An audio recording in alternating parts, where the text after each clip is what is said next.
Hey everyone, welcome to my channel. Before we dive into this chilling tale, please hit that subscribe button and join our community for more gripping stories like this one. Now, let's get started with a story that'll keep you on the edge of your seat.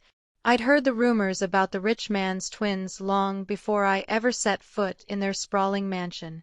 People in town whispered that they were monsters, wild, uncontrollable, and maybe even cursed.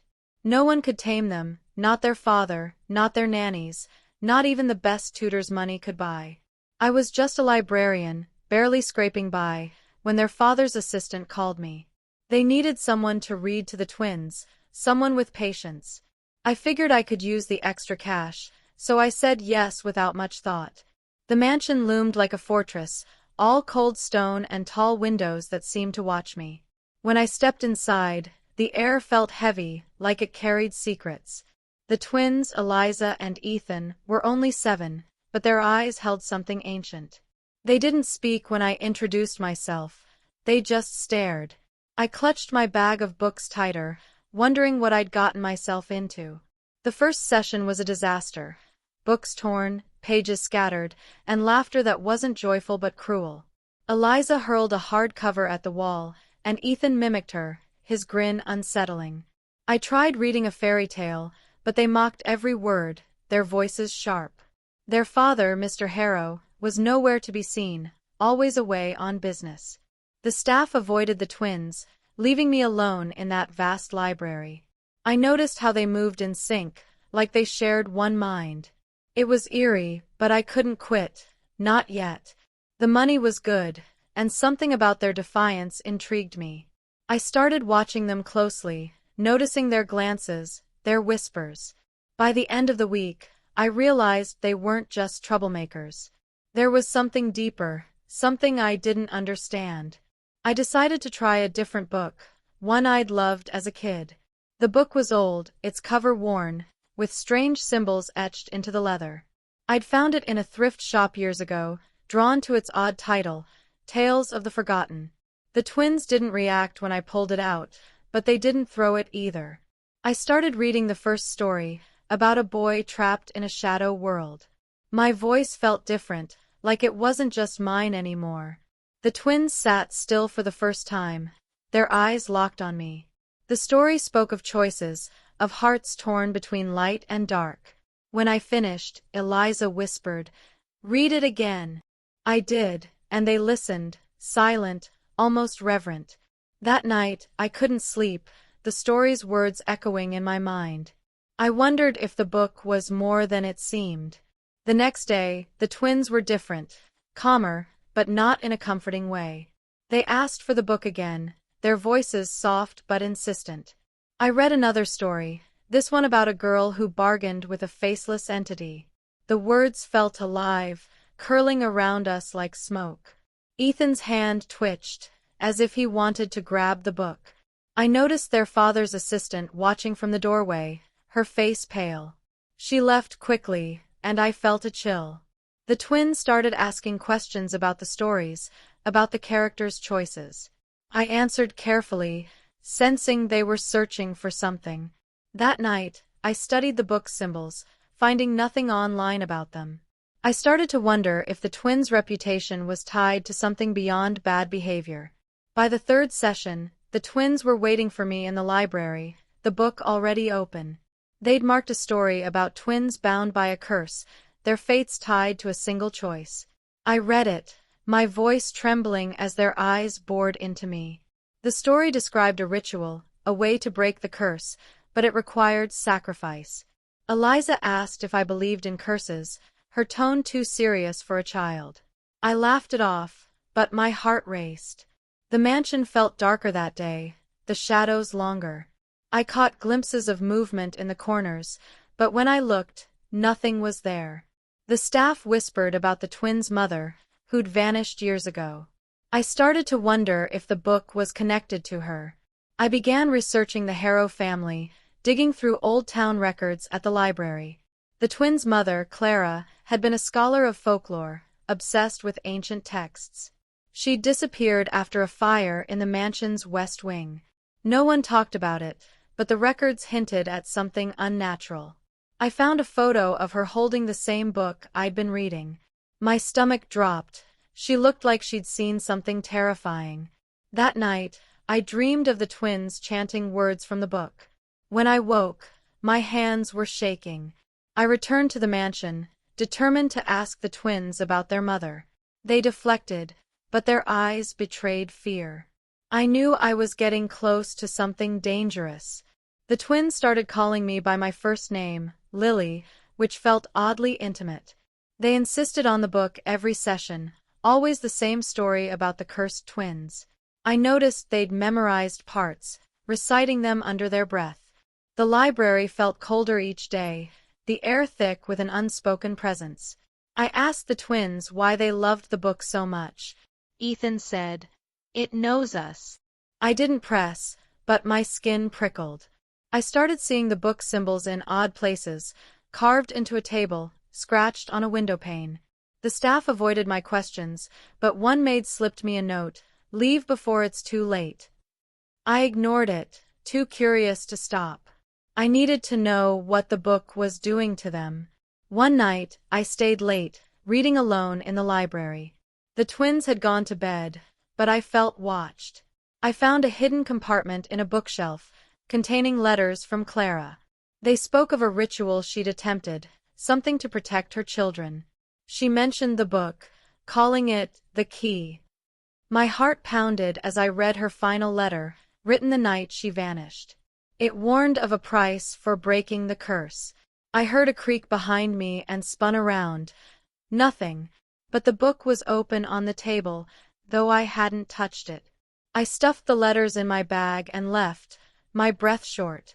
The twins were waiting for me the next morning, their smiles too knowing. I confronted the twins about the book, asking if they knew about their mother's work.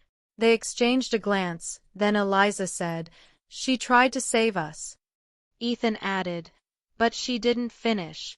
My mouth went dry. I read the cursed twins story again, noticing new details, names that matched Eliza and Ethan. The ritual required a reader, someone to speak the words aloud. I realized I might be part of it, drawn in by the book. The twins watched me like they knew my thoughts.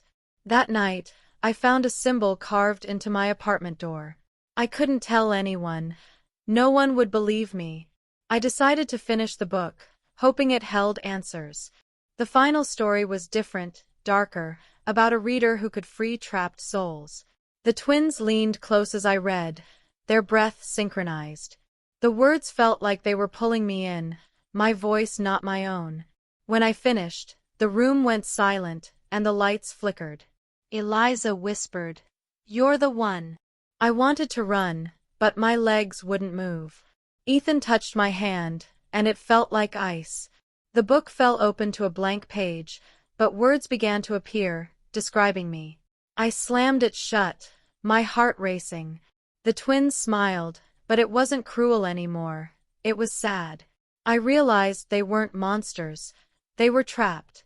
I stopped bringing the book, hoping to break whatever hold it had. The twins grew agitated, their tantrums worse than before. They screamed for the stories, their voices echoing through the mansion. I tried other books, but they threw them, demanding tales of the forgotten. I gave in, reading a different story, but the words twisted, becoming the cursed twins' tale. My voice shook as I read, feeling the room grow colder. The twins calmed, but their eyes were distant, like they were somewhere else. I noticed their father's assistant watching again, her hands trembling. She whispered, "You shouldn't have come back." I ignored her, but fear gnawed at me. I needed to understand the book's power. I visited the town archives again, searching for anything on tales of the forgotten. I found a single reference in a 19th-century journal, describing a book that bound its readers to ancient pacts. The journal's author had gone mad, claiming the book spoke to him. I felt a chill, remembering how the words had appeared on that blank page. Back at the mansion, the twins were waiting, the book open to the ritual story. I read it, unable to stop, my voice steady despite my fear. The twins chanted softly, their words matching the book's. The air grew heavy, and I saw shadows move in the corners. I knew I was running out of time. I found Clara's journal in the hidden compartment, its pages filled with notes on the book. She believed it was a conduit to an ancient entity, one that demanded a price for freedom. She'd tried the ritual but failed, vanishing before it was complete. The twins were part of it, their birth tied to the curse. I read her words, feeling her desperation. She'd loved her children, wanted to save them. I looked at Eliza and Ethan, seeing their mother's eyes. I decided to try the ritual, to finish what Clara started. The twins watched me, their faces unreadable. I asked them what they wanted. They said, to be free. The ritual required a full moon, which was 3 days away. I prepared, reading the book's instructions carefully. The twins helped, gathering candles and drawing symbols on the library floor. Their calmness unnerved me. They knew too much. I asked about their mother, and they said she was still here. My skin crawled, but I didn't press. The mansion felt alive, its walls creaking like they were breathing. The staff had all left, the house empty except for us. I found a letter from Mr. Harrow, apologizing for bringing me here. He'd known about the curse but hoped I could break it. I felt betrayed but kept going. The night of the full moon, the library was lit only by candles. The twins stood across from me, the book open between us. I read the ritual's words, my voice echoing in the silent room. The symbols on the floor glowed faintly, and the air grew thick. Eliza and Ethan chanted with me, their voices blending with mine. I felt a pull, like something was reaching into my chest. The book's pages turned on their own, revealing new words. I read them, my heart pounding. A shadow formed in the room, tall and formless. The twins didn't flinch, but I wanted to scream. I kept reading, knowing I couldn't stop now. The shadow spoke, its voice like 1,000 whispers. It asked for a price, my memories for the twins' freedom. I hesitated, thinking of my life, my family, my dreams. The twins looked at me, their eyes pleading. I saw Clara in them, her sacrifice unfinished. I agreed, my voice barely a whisper. The shadow laughed, and the room spun. I felt my memories slipping, my childhood, my name, my purpose. The book glowed, its pages burning without flame. The twins grabbed my hands, their touch grounding me. I finished the ritual, the last words tearing from my throat. The shadow vanished, and the book crumbled to dust. When I woke, the twins were gone, the library empty. My mind was foggy, pieces of myself missing. I stumbled through the mansion, calling for Eliza and Ethan. The staff had returned, acting like nothing had happened. They said the twins were with their father, safe. I didn't believe them. I found a note in my bag, in Eliza's handwriting. Thank you, Lily. We're free. My heart ached, but I couldn't remember why. The mansion felt lighter, the shadows gone. I left, knowing I'd never return. The town was quiet, the rumors about the twins fading. I wondered what I'd lost to save them. Back home, I tried to piece together what happened. My memories were fragmented, like a half-read book. I found a photo of myself with the twins, but I couldn't recall taking it. The town librarian mentioned I'd been researching old books, but the records were gone. I felt a void, like part of me was still in that mansion. I started writing down what I remembered, hoping to make sense of it. The twins' faces haunted me, their eyes too old for their age. I wondered if they were truly free or if the curse had taken something else. I avoided the library, afraid of what I might find. The note from Eliza was my only proof it wasn't a dream. Weeks later, I saw Mr. Harrow in town, alone. He thanked me, his eyes tired but relieved. He said the twins were different now, happy. I wanted to ask more, but my mind blanked, the words slipping away. He handed me a check, more money than I'd ever seen. I didn't want it, but I took it, feeling empty. Back home, I found a new book on my shelf, its cover blank.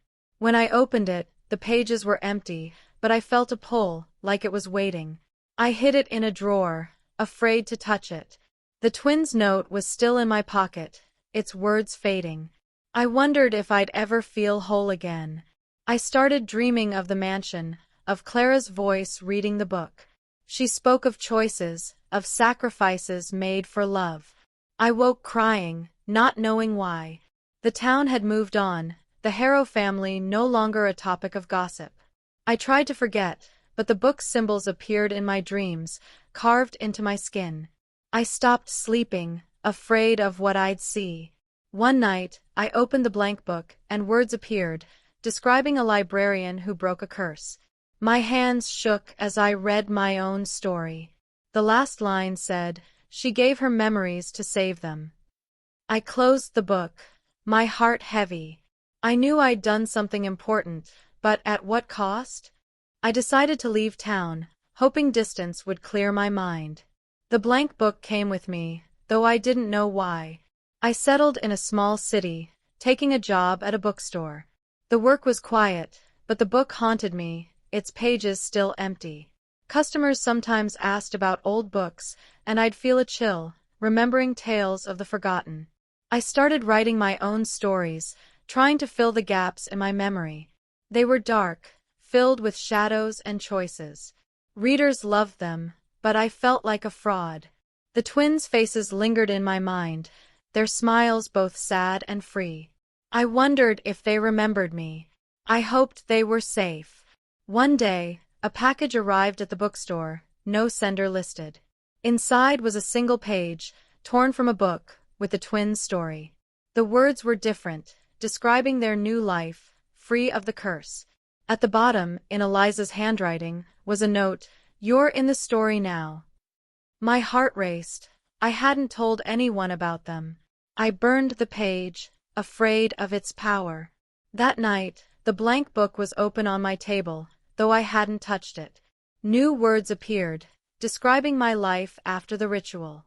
I read them, feeling like I was losing myself again. I locked the book away, vowing never to open it. The dreams grew worse, the mansion's library vivid in my mind. Clara appeared, thanking me for finishing what she couldn't. She said the twins were safe, but I wasn't. The curse had marked me, tied me to the book. I woke screaming, my hands clutching the blank book. I tried to throw it away, but it reappeared in my bag. I moved again, hoping to escape, but the dreams followed. I started seeing the twins in crowds, their eyes watching me. They never spoke, just stared, like they were waiting. I knew the book was alive, its stories unfinished. I wondered if I'd ever be free of it. I contacted a folklore expert, hoping for answers. She'd heard of tales of the forgotten, but only in whispers. She said it was a grimoire, a book of magic that chose its readers. She warned me not to read it again, but I hadn't in months. The blank book was different, she said. It was mine now. I asked about the twins, and she grew quiet. She'd heard of the Harrow curse, a family bound to an entity for generations. My sacrifice had freed the twins, but the book had claimed me instead. I thanked her and left, feeling trapped. The blank book sat on my shelf, its presence heavy. I tried writing again, hoping to reclaim my story. My words felt hollow, like the book was stealing them. One night, I opened it, unable to resist. The pages were filled with my life, every moment since the ritual. The last page described me reading the book, a loop I couldn't escape. I slammed it shut, my hands shaking. The twins' note was gone, replaced by a new one, "You're part of us now." I burned the book, watching the flames consume it. But the next morning, it was back, unburned. I cried, realizing I couldn't escape. The twins were free, but I was bound. I stopped fighting, accepting the book as part of me. I read it every night, watching my story unfold. The words changed, sometimes kind, sometimes cruel. I saw the twins in the pages, living normal lives, unaware of me. I felt a strange peace, knowing my sacrifice had worked. The dreams faded, replaced by a quiet emptiness. I kept writing, my stories darker but truer. The bookstore became my sanctuary, the customers my only connection. I never saw the twins again, but I felt them, like a weight in my chest. The blank book was always there, a reminder of what I'd lost. I wondered if I'd ever find myself again. Years passed, and the town forgot the Harrow twins. I didn't. I found a letter in the blank book, written in my own handwriting but not my words. It described a librarian who broke a curse, her memories a fair price. I cried, realizing I'd written it in my sleep. The book was telling my story, but I wasn't its author. I started sharing my stories online, hoping someone would understand.